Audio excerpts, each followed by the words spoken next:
Shabbat Shalom. Somehow I feel I'm between my bar mitzvah and my eulogy, but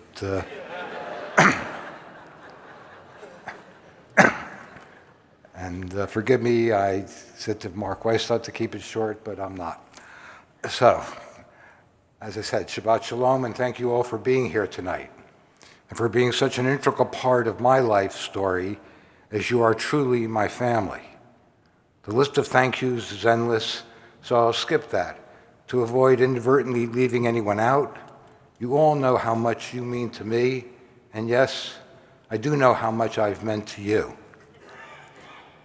I've chosen an unusual route to express my gratitude to Emanu-El and to all of you with whom I've had the honor, privilege, and pleasure of serving by offering tonight's Devar Torah.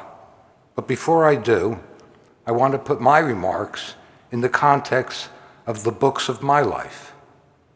Book one is about the standard, and I would say somewhat idyllic, Jewish upbringing I had in the Weequahic section of Newark in the 1950s, including Chancellor Avenue Elementary, 2-day-a-week Hebrew school at Oheb Sholem, and then it was to the burbs, West Orange in the 60s, where I became a bar mitzvah, attended junior and senior high school, and then headed to Lehigh University, where slide rules hung from belts, fraternities threw notorious beer parties against the backdrop of the smelly Bethlehem steel mills.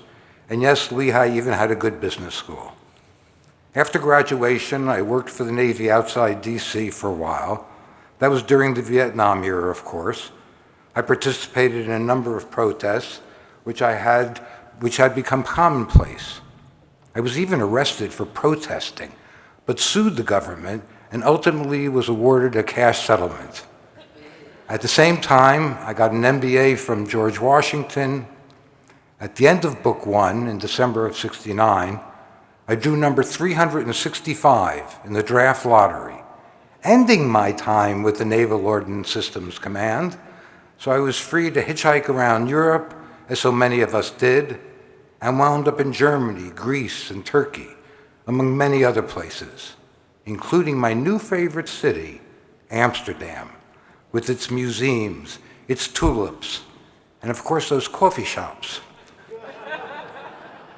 Book two, the early 70s, found me in Berkeley, California, Berkeley as they called it then, Marin County, and finally San Francisco, with its vibrancy and lunacy. It was, after all, the age of Aquarius, and I proudly identified as a long-haired hippie and a backstage-going deadhead. I sold pretzels in Sproul Plaza, stitched leather bags, made candles, and was free from the constraints of the East Coast, living either the dream or the stereotype, depending on your perspective. I was finally offered a real job with a commune known as Amorphia, but it required me to move from the Bay Area back to DC, where Bonnie and I met, the love of my life, at first sight. We met through mutual friends. President Nixon had just resigned, and I continued to work on social justice issues, criminal law reform. I was working within the Capitol Hill legislative process and coming to New York as often as possible to visit Bonnie. Book two ends with me being embroiled in a political scandal during the Carter administration. But that's another story for another time. Rest assured it all worked out. In book three, I moved permanently to New York, married Bonnie, and worked to free the Jews of the Soviet Union, the unexpected beginning of my career in the organized Jewish community. My work at the National Conference on Soviet Jewry reached its pinnacle, as was said, when I helped to organize the '87 Solidarity Sunday March on Washington. That memory still fills me with great pride. Book four corresponds to Numbers, the fourth book of the Torah, which I'm about to discuss. In 1989, I became part of this historic, majestic, warm, and welcoming congregation. It is the longest chapter of my post-bar mitzvah life's journey and concludes with what we are here tonight to celebrate, my retirement. Book five is a work still to be written. Now, against that backdrop, on to this week's Parsha, Bamidbar, Book of Numbers, chapter 1, which has two overarching themes that relate to my personal story. First is God's commandment to Moses, Moshe, my Hebrew name. God told Moses to conduct a fourth on the first day of the second month of the second year following the Exodus. God was keeping the calendar too, which is so very important and central to my responsibilities. But it is also personal. The calendar and numbers. On the X day of the Y month of the Z year, this is what is to happen. It hit home. As many of you know, I have long been a fan of the sequence of numbers as they relate to dates. It started on Cinco de Mayo in 1955. My father, now of blessed memory, pointed out that the numerological way of looking at that date was 5555. I was only 9. It captivated me, and I spent the next 7 decades looking for similar dates. In fact, on February 22nd last year, we had a 22222 party here at the temple. The next such occurrence is just under 10 years away on March 3rd, but we're in luck because you don't have to wait that long as this coming New Year's Eve approaches. You can figure out the date. It's as easy as 123, 123. Sequence and order have always counted for me. Back to the biblical census and counting. On one level, God's commandment had to do with getting a fix on the number of able-bodied combatants from each tribe as the Israelites prepared to enter the Promised Land. For those of you who have taken my tour, many of you remember that some of these tribes, which are listed by name in the census, are iconographically embedded in our stained glass windows. Here in the main sanctuary, you can find the Lion of Judah, the tent of the house of Gad, the ship of Zebulun. In the Bethel Chapel, we can observe the serpent representing the house of Dan and the wolf, the tribe of Benjamin. My favorite, of course, is the American bald eagle, reimagined in 1929, now to symbolize the house of Reuben. The builders were intent on being American Jews. But please, no more questions about that unicorn. Based on these tribal size and the final number of the census, it was over 600,000 strong. God also designated where each tribe should be stationed in relationship to the tabernacle, and in what order, in what sequence they would march, what duties and services each would provide, much like my assigning rooms to our various clans.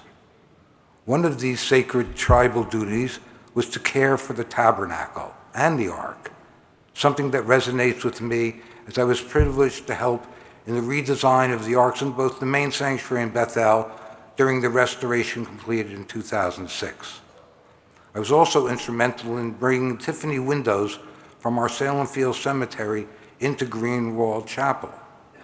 That is not only a good move on my part, it fulfilled the directive to care for our tabernacle. Hopefully more of these precious windows will follow. With specific names and numbers, Moses did as God commanded. The precision almost had me believe that God had the same Germanic roots as our founders. There is a traditional Jewish saying that God is in the details. She must be. The precision, that too is close to my heart and has been in every aspect of my life and career. I believe that everything needs to be done in a certain way, according to Mark, you might say. No detail is too small. Precision is essential, but striving for perfection should not get in the way of greatness. I have an original Gary Trudeau Doonesbury at home that depicts Zonker sunning himself at the annual Bay Area Best Tan Tournament.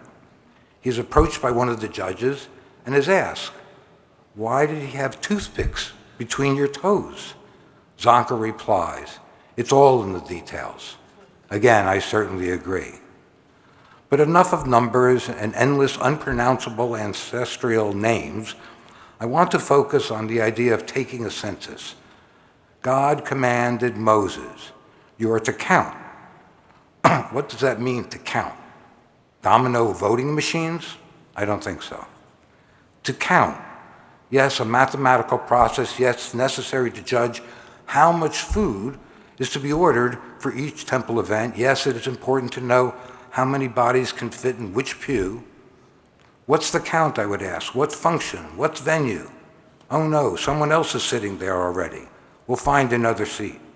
We always do. But to count means more, so much more. God said to Moses, you are to count. Here is where my emphasis shifts from the act of counting to the word you. You are to count. That resonates also with me. My years of service at Emanu-El really counts because of each of you, individually and collectively. Each of you is a vital contributor to the whole. I hope I have made it clear throughout the years that you matter to me. Each of you is like a flower in a garden, deserving special care and attention, needing to be watered and pruned to bring forth the beauty within. And that, as a community, forms a rainbow of colors, much like the lights that stream forth in this house of God. That's why I have taken great satisfaction in ensuring our being is beautifully adorned with flowers, always mindful of just the right selection of colors and design, depending on the time of year and the events of the upcoming week. Taking care has been my watchword, and in return I receive from you love, appreciation, and affection. Whether in times of great joy or deep sorrow, your individual hopes and wishes have always been what counted most for me.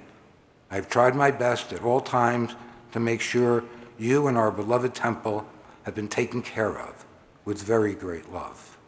What an honor to be part of this census. And so the Israelites were counted, not just for the aggregate number, but again to emphasize the importance of each of us to the community. Even Moses was counted. But we also need to count on each other, to know that each of us is there for the other, to help, to comfort, and even to protect when necessary. As you are counted, I too have counted on you.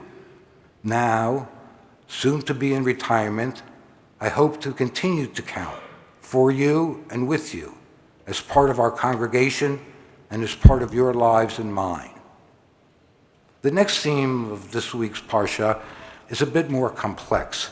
It focuses on our ancestors' flight from Egypt to their journey into the desert, the wilderness, the Midbar. Allow me to tell a personal story that Bonnie and I share and now laugh about. A few years ago, Bonnie was going to visit her sister and brother-in-law in central New Jersey. I was working, so Bonnie went solo to the Port Authority for the bus. She'd gotten on the wrong bus, not realizing it until it went north once it was out of the tunnel. She asked the driver to let her off at the first stop. He did, and she called me in a bit of a panic because her phone battery was running very low. She asked that I rent a car and pick her up.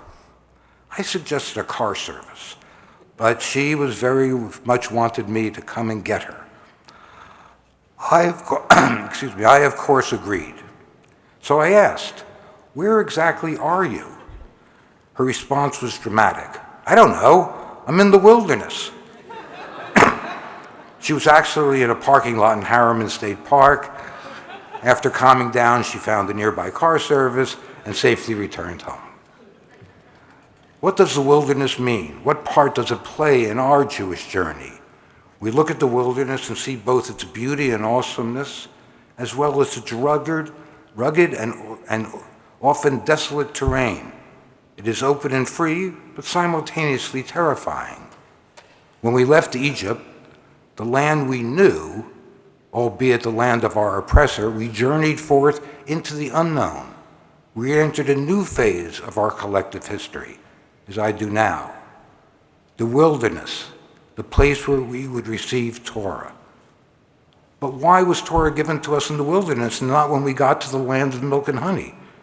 Some would say that giving of Torah took place in the wilderness precisely because it was open and free, accessible to everyone who would accept it and make it their own. After all, Torah was a gift to all human beings, not to be given in the land of Israel in the territory of any one tribe, but in the vastness of the desert. It was an early lesson that we are all equal in God's eyes.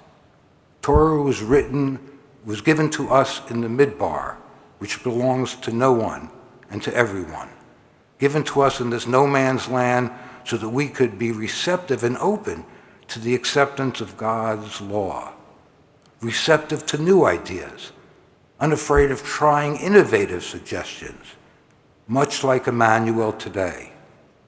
Torah continually reminds us of the importance of the collective good.